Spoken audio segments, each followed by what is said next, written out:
ka. Unang hirit. Unang ka. Balitang dapat na malaman, impormasyong may pakinabang, Mga dapat unawain sa ating mga gawain, mga dapat alagaan ang iyong kalusugan, kapaligiran at kinabukasan. wala ka nang hahanapin pa. Samahang totoo at kay saya, walang pagod na naglilingkod sa inyo.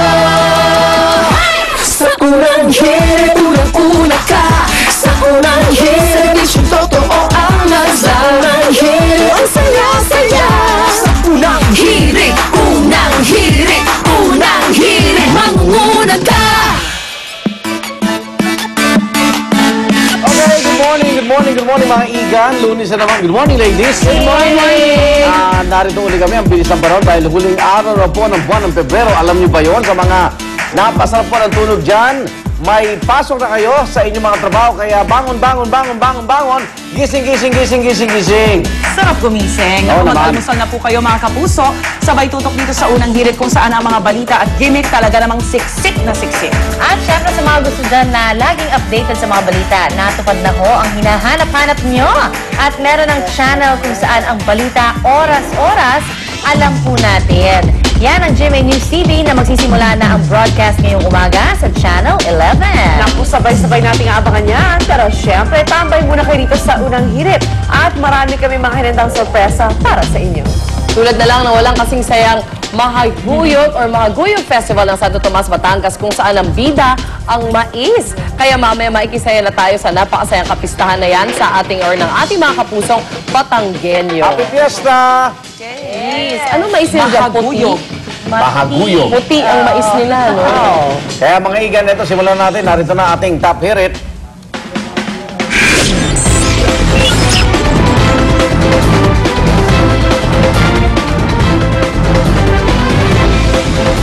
Bilang ng mga Pinoy na nakaligtas mula sa gulo sa Libya, umabot na sa mahigit 1,000.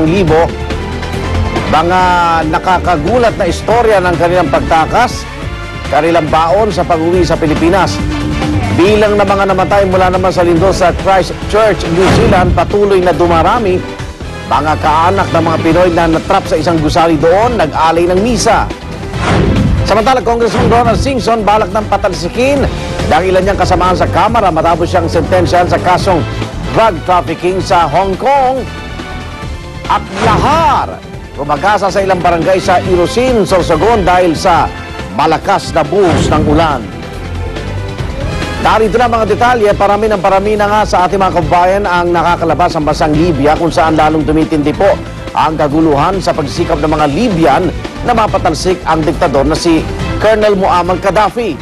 Ayon sa Department of Foreign Affairs, mahigit 1,000 Pinoy na ang nakalabas ang bansang Libya at mahigit 200 sa kanila nakabalik na ng Pilipinas.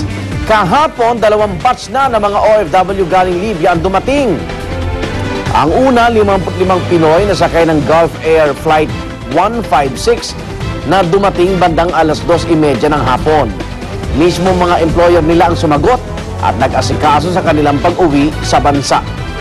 Dakong alas 3:30 naman ng hapon, dumating ang 19 na OFW, sakay naman ng Qatar Airways Flight 646 na ang pasahe sinagot na ng ating gobyerno.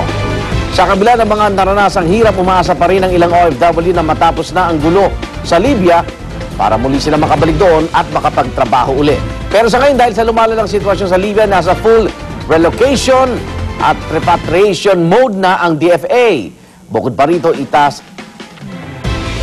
inatasan na rin ang lahat ng embahada at konsulado ng Pilipinas sa ibang bansa na maging alerto at asikasuhin ang mga Pilipinong darating doon mula sa Libya. Para naman sa mga may kaanak na nasa Libya pa rin hanggang ngayon, natiling bukas ang linya ng DFA 24 oras. Narito po, ilista nyo na yung mga numero: 834-4580, 834-3245, 834-3240, at 834-4646. Samot-saring kwento naman po ang baon ng mga kababayan natin na mula sa Libya tungkol sa kanilang mga naging karanasan ang makalabas lamang ng bansang iyon. Tulad na lamang ng nakunang cellphone video ng isang OFW kung saan makikita ang pag-uunahan ng iba't ibang lahi sa Tripoli Airport. Kabilang din po sa nakauwi sa bansa ang unang Pinoy na nakatawid sa Egypt mula sa Libya. Karamihan sa kanila talaga namang nakahinga ng maluwag at aminadong lubos silang natakot sa kanilang buhay doon sa Libya. Na-trauma rin ang ilang OFW sa hirap na dinanas nila makalabas lamang ng Libya. Sinisiksik kami ng mga Egyptian tapos nga wala na kasing ganong sistema, hindi na sila sumusunod sa security. Kaya ganun nga, nagkakatulakan, nagkakadaganan. Wala na, ampas lang ako dito sa bintik. Nakakatawa naman yung iba mga employers na sinagot nila yung pamasahe ng kanilang mga nakusa nilang ginawa yun for the others. And of course, the government, yung Philippine government, ready naman tumulong siguro sakali dun sa iba na hindi sasagutin ng employer nila. Tsaka ang horror stories ng ibang mga taga-Libya na mga kababayan natin, pinapasok yung mga bahay-bahay na Kaya gano'n na lang talaga yung gamit nila. Yes. Pero tayo, nakakalikas tayo kasi hindi tayo taga doon. Pero yung mga taga doon, saan sila pwedeng pumunta? Nandun ang families nila, nandun, di ba? At mukhang tatagal pa talaga yung kaguluhan kasi nagpa-interview yung anak ni Gaddafi, yung sa successor niya, si Saif Gaddafi. Nasabi niya, meron daw silang 3 options.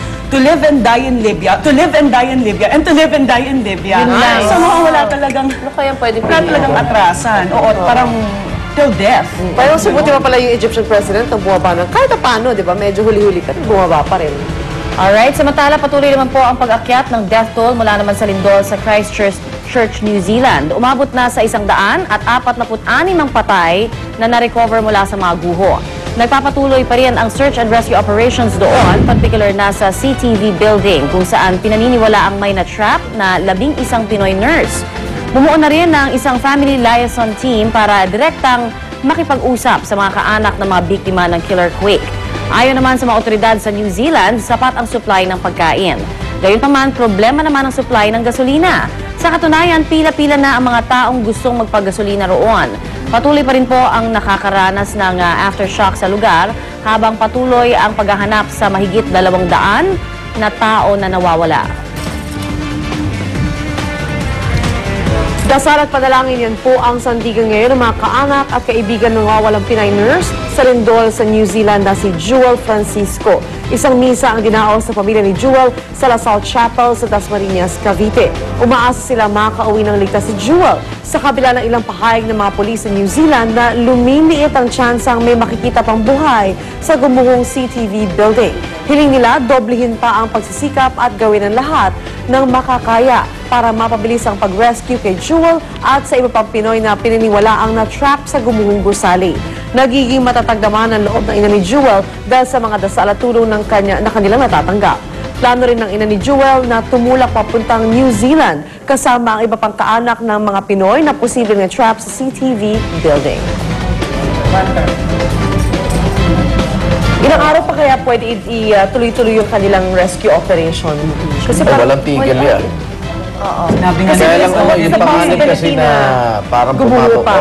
gumuguho pa dahil ang problema natin yung yung charger ng niya yung baterya ng cellphone naubos na So dati may communication doon sa guho, ngayon wala na So namumblema sila ngayon. Although alam na nila yung location, ang problema yung habang pinapasok nila mas nagiging mapanganib.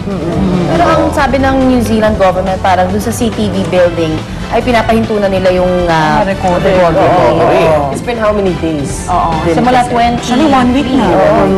Pero ilang araw ba yung pinakamahabang nag-survive sa loob ng ganyan? 10 days without... Without mga milagro Diba may mga milagro? Minsan May mga minero nga sa Chile, di ba? Inabot na ilang buwan, kalahating taon halos. Sana to, ganun din. Yun kasi napapadala din sila ng food and water eventually. At ito sa ibang balita naman, tatalakayin ng bukas ng House Ethics Committee ang kaso laban kay Ilocos Sur Representative Ronald Singson.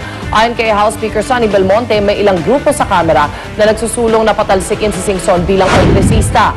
Yan ay matapos ibaba ng korte sa Hong Kong ang sentensya na 1 taon at 6 na buwang pagkakakulong kay Congressman Singson dahil sa kasong drug trafficking. Hindi rin daw kasi magagampanan ni Singson ang kanyang trabaho kung siya ay nakakulong. At saka natural lang yun pag ikaw ay nanungkulan bilang mambabatas, meron kang